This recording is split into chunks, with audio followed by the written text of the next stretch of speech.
আজকের এই ভিডিওতে আমরা দেখব কিভাবে ইউএস এর প্রক্সি সেটআপ করা যায়। সেটার জন্য আমরা চলে আসবো গুগলে আসার পর লিখবো আমরা PROXY প্রক্সি সুইচ ওমেগা। দেখেন প্রক্সি ওমেগা লেখার সাথে সাথে এরকম অপশন চলে আসবে।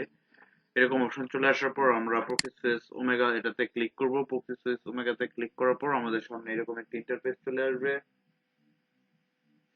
ইন্টারফেস চলে আসার পর এটা আমরা অ্যাড টু ক্রোম, এটা অ্যাড এক্সটেনশনের সাথে অ্যাড করে নেব। এটা এক্সটেনশনের সাথে অ্যাড করে নেওয়ার পর আমরা এটা ডাউনলোড হয়ে যাবে। ডাউনলোড হওয়ার পর আমরা এখান থেকে দেখতে পাচ্ছি যে আমাদের কাছে এরকম একটা ইন্টারফেস চলে আসবে। এরকম ইন্টারফেস চলে আসার পর আমরা স্কিপ করে দেব। স্কিপ করার পর আমরা এই প্রক্সিতে চলে আসব। এখান থেকে আমরা পোর্টফোলিও দিব। এটা হচ্ছে যে সার্ভার থাকবে, যদি সক্স থাকে, সক্স 4 5 যা থাকে, এইচটিপিএস থাকবে। এইচটিপি অর্থাৎ যেই সার্ভারটা আমরা নিব আইপি, সেই সার্ভার যেটা থাকবে সেটা আমরা এখানে ক্লিক করে দেব। এখানে আমরা প্রক্সি যে সার্ভার, সেই প্রক্সি সার্ভারটা এখানে দিয়ে দিব। তারপরে এখানে আমরা পোর্ট নাম্বারটা দিয়ে দিব।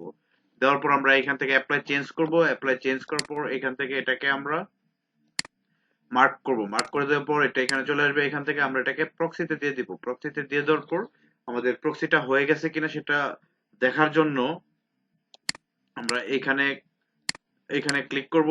এখান থেকে আমরা ক্লিক করব WH হোয়ার নেট, এটাতে ক্লিক করব। হোয়ার নেটেতে ক্লিক করার পর আমরা দেখতে পাবো আমাদের কাছে যেই ইন্টারফেসটা চলে আসবে, সেই ইন্টারফেসটা আমরা এখান থেকে ওপেন করব। ওপেন করার পর আমরা দেখতে পারবো এখান থেকে আমাদের কোন সার্ভারে আমাদের ওয়েবসাইটটা চলতেছে।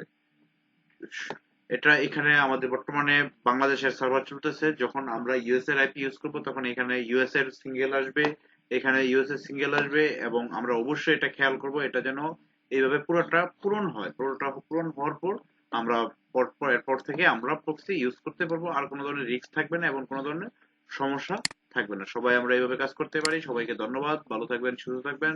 আসসালামু